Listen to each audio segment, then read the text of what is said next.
Fala pessoal, tudo bem com vocês? Bora falar do Timão que venceu o Bragantino por 2-0, uma vitória consistente, não sem dificuldades, porque o Hugo até pegou pênalti. A defesa foi muito bem, o trio Garro e Yuri Memphis, a gente precisa falar sobre eles, e um elenco que se mostra cada vez mais forte.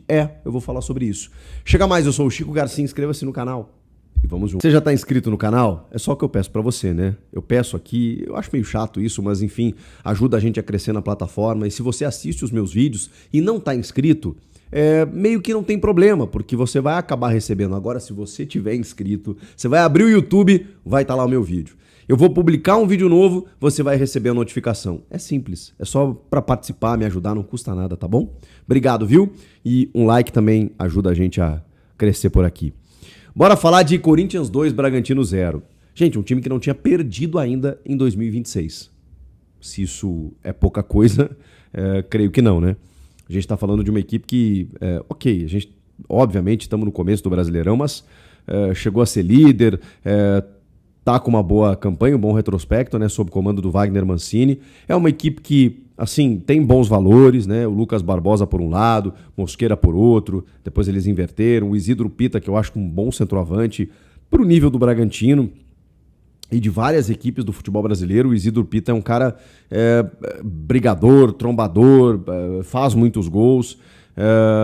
O John, que até não estava assim, mas era um bom valor dessa equipe. Você tem ali o Juninho Capixaba, que a gente conhece muito bem, né, que deixou de ser um lateral, cai por dentro muitas vezes.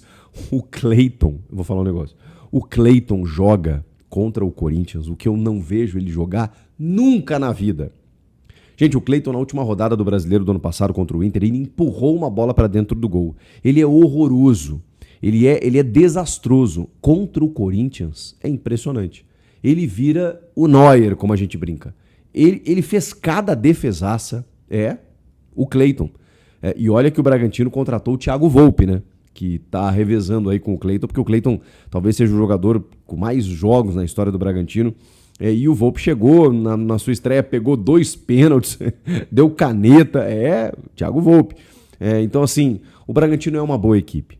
É uma equipe consistente e vencer o Bragantino representava muitas coisas. A gente falou aqui na véspera que o Corinthians, com a rodada em andamento, estava na lanterna do Campeonato Brasileiro.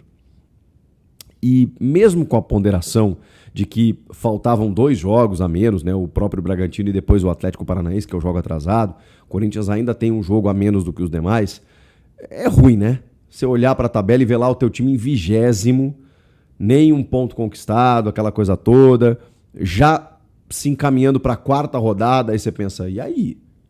E aí? Aquela história do jogo atrasado, né? Não, calma, tem um jogo atrasado. E aí quando vai ver o jogo atrasado é contra o Flamengo, contra o Palmeiras, e aí você acaba se atrapalhando. Então, era importante ganhar. Era em casa, o Corinthians vinha se atrapalhando dentro de casa nos últimos jogos, nos últimos resultados. Era em casa, era o Bragantino, que é um adversário aqui, né, local, então tinha que fazer o resultado. E o Corinthians fez. Vem de um derby em que jogou bem e eu achei isso interessante. A gente sabe o quanto o clássico pesa em termos de crise para qualquer um dos lados, especialmente para o lado perdedor, né? Então, no momento que o Corinthians não vence o Palmeiras, ainda mais em casa, fica aquela mancha, aquela coisa, poxa vida, será que o trabalho está arranhado? Mas uma semana antes havia vencido a Supercopa, vencendo o Flamengo, jogando mais que o Flamengo. Perdeu para o Palmeiras e houve um entendimento de que jogou melhor do que o Palmeiras. Então, eu tô satisfeito, eu tô achando interessante ler que o contexto Corinthians, torcida, imprensa, tá todo mundo entendendo que, cara, o Corinthians tá bem. Tá bem. Você perder um ou outro jogo é do jogo, faz parte, desde que você mantenha a sua convicção, desde que a evolução continue. Desde que você ali na frente, você não deixe desperdiçar, você não deixe resultados pelo caminho, você não deixe pontos pelo caminho. E é mais ou menos o que está acontecendo. Eventualmente, o Corinthians vai perder algum jogo. Óbvio. Mas de que maneira ele perde esse jogo? Sendo sucumbido pelo adversário, sendo dominado pelo adversário? Ou o Corinthians jogando bem e numa bola ocasional ele perdendo o jogo? Tem diferença. Porque essa diferença ela é especialmente sentida a médio e longo prazo. Quando a gente projeta o Corinthians 2026, com Libertadores, inclusive, muita gente me pergunta, o que o Corinthians pode fazer na Libertadores? Quando eu vejo esse momento do Corinthians, eu tendo a ter uma resposta mais positiva. Porque quando ele perde um jogo, não é padrão. Pelo contrário, tem sido exceção. Quando o Corinthians joga bem e perde, mas joga bem, é padrão. Porque tem sido padrão jogar bem. O que eu quero dizer com isso? Foi uma vitória consistente, com, obviamente, individualidades importantes, com algumas questões que a gente precisa analisar, mas vamos lá. O jogo começa com Bidon e André fora, por lesão. O André, uma lesão ligamentar no tornozelo, diferente o outro tornozelo em relação à lesão que ele teve no ano passado, em que ele ficou de fora um mês. 1 a 2 meses, na verdade. Não sabemos, né, qual a gravidade da lesão, mas ele teve uma lesão ligamentar e está fora. O André, que era titular do Corinthians. O Breno Bidon, talvez o melhor jogador do time na temporada do ano passado para cá, um dos principais jogadores do futebol brasileiro nos últimos tempos, Breno Bidon. Um estiramento na coxa, uma parada que ele precisará dar aí de 10 a 15 dias, pelo menos.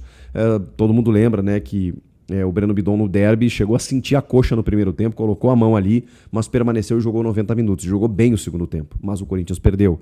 E aí a insistência provavelmente acabou configurando a lesão, mas eu não vou julgar porque, assim, derby, clássico, você tá perdendo, você tem o Bidon em campo, se o jogador não acusa, evidentemente, né? Eu acho que não dá para ir para o campo da irresponsabilidade, para culpa agora. Eu acho que acontece, tudo bem, ele vai ficar uns dias afastados, mas aí você perde Bidon e André ao mesmo tempo. Mas vejam só, o Corinthians contratou Matheus Pereira e o Alan, que veio do Flamengo. O Alan começou no banco, o Matheus Pereira titular, mas aí o Dorival fez o seguinte: ele colocou o Ranieri como terceiro zagueiro pelo lado esquerdo, junto com o Gustavo Henrique e o Gabriel Paulista. Abriu o meio-campo com o Matheus Pereira, que tem muita qualidade na saída de bola. André Carrilho, voltando depois de muito tempo como titular, fez um bom jogo, embora fisicamente ainda abaixo, fez um bom jogo. E na frente o trio Garro, Yuri e Memphis. O Garro, embora tenha dado a assistência do gol do Gabriel Paulista na cobrança de escanteio primorosa, tenha participado de gols, de vários momentos ofensivos do time, eu acho que ele ainda esteve abaixo em relação aos demais. Especialmente abaixo daquilo que a gente sabe que o Garro pode corresponder. Porque ele gera muito jogo, como eu falo, ele tá sempre tocando na bola, ele é muito participativo, mas ele errou muito também. Até por isso, porque ele tenta muito, ele tenta um passe mais difícil, uma bola mais esticada, e às vezes o Garro comete erros de falta de ritmo de jogo, porque embora a gente esteja aí, né, com a temporada a pleno, ele não jogou tantos jogos assim. Então, ele me parece sentir isso. Essa falta do time, né, da força da bola, do passe, né, que não vai esticar muito, de mapear exatamente a defesa que vai ali cercar o adversário, né, no caso o atacante, para poder tocar a bola no pé do cara. Essas questõezinhas, essa sintonia fina, o Garro não teve no jogo de hoje, embora, ainda assim, super importante no resultado. O Memphis eu acho que fez um jogo melhor do que ele vinha fazendo. O Corinthians desperdiçou várias oportunidades, tá? Logo em seguida, assim, dos primeiros minutos, o Corinthians meio que estudando o Bragantino e tal. Cara, deu 10, 15 minutos, o Corinthians já tinha se entendido no campo. Esse trio, a gente sabe que quando ele joga junto, eles se entendem muito facilmente, mas eles não vêm jogando juntos. Então é curioso, eles têm o entendimento, mas o entrosamento talvez tenha sido dificultado, né? Vários passes que o Memphis tentava para o Garro era interceptado, que o Garro tentava para o Yuri, que o Garro tentava para o Memphis. Então, a gente sabe que isso funcionou muito desde a chegada deles, mas eles não tiveram uma sequência, né? E obviamente, o Bragantino também tem a sua qualidade para poder tentar cortar esse passe entre linhas, porque deixar para receber.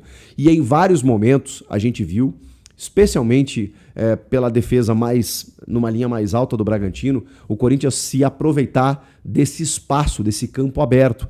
Ora com os laterais, ora com o Yuri Alberto, né? E o Yuri Alberto, quando tem o campo aberto para ele jogar, é impressionante o que ele consegue fazer. Inclusive, ele cava uma falta Cava não, né? Ele sofre uma falta na entrada da área que o senhor Felipe Fernandes de Lima simplesmente ignora. Uma falta claríssima na entrada da área. Parece um lance bobo, né? Poxa, você está reclamando de um lance de falta. Mas, cara, é um lance tão escandaloso e ele simboliza tantos outros lances em que ele deixou passar. Ele irritou os dois times. O árbitro Felipe Fernandes de Lima, de Minas Gerais, ele é ruim pro jogo, pro espetáculo, porque ele atrapalha o jogo. E aí não dá, né, cara? É impressionante. A gente continua insistindo nos mesmos árbitros, tem muitos capacitados, mas esse rapaz eu não consigo ver qualidade nele, ele realmente tem muita dificuldade e ele não favorece o jogo. E deixou de marcar situações muito claras, inclusive. Mas aí, o Corinthians chega ao seu gol com Gabriel Paulista, de cabeça, numa bola aérea, cruzamento do Rodrigo Garro de escanteio. Esse rapaz merece um capítulo, sim, porque a gente está falando de um puro sangue alvinegro. O Gabriel Paulista não nasceu no Corinthians, ele não foi formado no Corinthians, ele não é um filho do terrão, ele não teve outras passagens, mas hoje, aos 35 anos, estamos falando de um torcedor do Corinthians vestindo a camisa do clube e que assumiu a titularidade botando o André Ramalho no banco com extrema justiça. Porque ele chegou, na sua entrevista coletiva, chorando copiosamente, contando a sua história de vida, do irmão falecido, que os dois iam para a arquibancada, e de repente, cara, esse cara tá vestindo a camisa do Corinthians titular, fazendo um gol do título na Supercopa e já fazendo gol também no Campeonato Brasileiro, o primeiro na Neoquímica Arena, diante da torcida, contra o Red Bull Bragantino. Ele é muito bom defensivamente e ofensivamente. Ofensivamente já tem 2 gols, mas defensivamente ele corre uma barbaridade. Ele é veloz, apesar da idade, 35 anos, jogou a vida inteira na Europa, tem leitura tática, ele e o Gustavo Henrique formam uma belíssima dupla de zaga. Esse chegou chegando, Gabriel Paulista, preciso falar dele, né? Os laterais do Corinthians foram muito bem. O Mateuzinho, cara, pegava cada bola no espaço pelo lado direito e o Matheus Bidu fez um segundo tempo. O que eu gosto no Bidu, cara, é que ele é um lateral que ele se apresenta. Ele não se intimida. Às vezes a bola vai no ponto futuro lá pelo lado esquerdo, você pode escrever, o Bidu vai chegar. Pode ser que ele não chegue a tempo, a bola saia pela linha de fundo, mas ele vai tentar. Ele vai correr por aquele lado. Ele não é um lateral que não cruza a linha divisória do gramado, não passa do meio campo, fica mais preocupado em se defender do que atacar. Não. Se a bola for esticada pro lado esquerdo, ele vai chegar. O Bidu é esse cara. Ele tem jogado muita bola. A torcida até pediu ele na seleção. Vou duvidar? Não, não dá para duvidar. Meio de campo, né? Já com essa linha de 3 aí, né? Com o Ranieri, o Gustavo Henrique e o Gabriel Paulista. Aí você tem o Matheus Pereira abrindo o meio campo, com o Carrilho, o Garro, o Yuri e o Memphis. O Corinthians faz 1-0 e olha a importância da defesa de pênalti do Hugo Souza. Ele defende a bola do Isidro Pita quando o jogo está 1-0 para o Corinthians, ainda no primeiro tempo. Ou seja, ali seria um empate do Bragantino. Então, às vezes, a gente pensa que se está 3-0 e o goleiro defende um pênalti, lógico que a gente exalta, mas é muito mais difícil e muito mais importante você ser o que o Hugo Souza é. O goleiro de 3 pontos. O goleiro que te garante resultados. Porque se o Veiga faz aquele gol na final do Paulista, eu não sei o que poderia ter acontecido depois disso. Se o Pita faz esse gol e empata ali no primeiro tempo, a gente não sabe o que poderia ter sido. Então, mais do que defender penalidades, mais do que ser um absurdo de goleiro, como é o Hugo Souza, super líder, agora multicampeão pelo Corinthians, ele também defende o pênalti na hora certa. Um pênalti muito, muito discutível. Olha, a transmissão não exibiu muitos replays. Não é uma crítica, só estou fazendo uma constatação aqui. Me parece que o Gustavo Henrique tomou uma bolada quando ele vira de costas e a bola bate no seu braço realmente que está colado ao corpo. Minha dúvida, se no giro esse braço não está um pouquinho ampliado. Porque aí o VAR, como o Sávio Pereira Sampaio marcou no campo, foi o Sávio? Não, foi o... Foi o Sávio? Não, acho que o Sávio apitou ontem. Caramba, não, foi o Felipe, acabei de falar do Felipe Fernandes de Lima, desculpa gente, estou com sono. Ele apita em campo, e aí se o VAR entendesse, né, que houve um pouquinho de extensão corporal ali, já nem entra, né, a menos que os caras entendessem, peraí, esse braço está muito colado. A gente viu poucas imagens, me parece que esse braço está colado, a minha dúvida é se no giro esse braço não abriu um pouquinho, e aí caracterizaria o pênalti. Em princípio eu acho que não foi, tá? E aí o Isidro acaba chutando no canto que o Hugo cai, né, o canto direito, e faz a defesa. Espetacular pelo momento e circunstância do jogo. Segue 1-0 para o Corinthians, vai para o intervalo assim.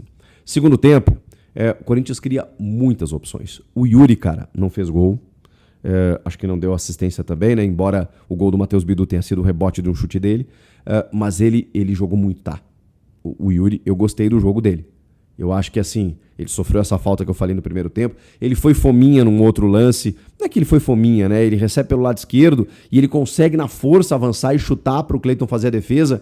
Mas claro, ele cruza a bola, ele tá vendo o Memphis chegar junto com o Mateuzinho lá, eles poderiam ter feito gol. Mas assim, atacante, né? Ele pega a bola, ele tem possibilidade de finalizar, ele foi lá e chutou para afundar o goleiro, e o Cleiton pegou. No segundo tempo, ele também consegue uma finalização que é bloqueada pela defesa. O Yuri deu um trabalho para a defesa do Bragantino, ele foi importante o tempo inteiro. Então, eu acho importante fazer esse destaque, porque embora ele não tenha feito gols, dado assistência, ele fez um excelente jogo. No segundo tempo, inclusive, antes do gol, tem um lançamento maravilhoso dele, assim, né? Gerando uma bola num contra-ataque, né? Que ele consegue gerar.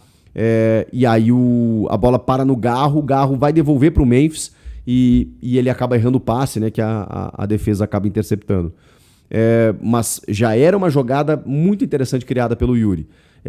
E aí depois ele acaba, né, participando para o Cleiton fazendo uma defesa espantosa, e o Matheus Bidu, cara, uma bola difícil, porque a bola tá quicando e ele já tinha isolado uma, né? A tendência era ele jogar na arquibancada, e ele bate para baixo, por baixo do Cleiton, inclusive, faz o 2-0, que fazia muito mais justiça ao placar naquele momento. Não é que o Bragantino não tenha tido chances também. O Hugo fez uma defesa num chute do Lucas Barbosa no primeiro tempo. Em outros momentos... Fiel, boa vitória do Timão. E aí, o que você achou? Você gostou? Comenta aqui embaixo, deixe seu like, se inscreva no canal e valeu!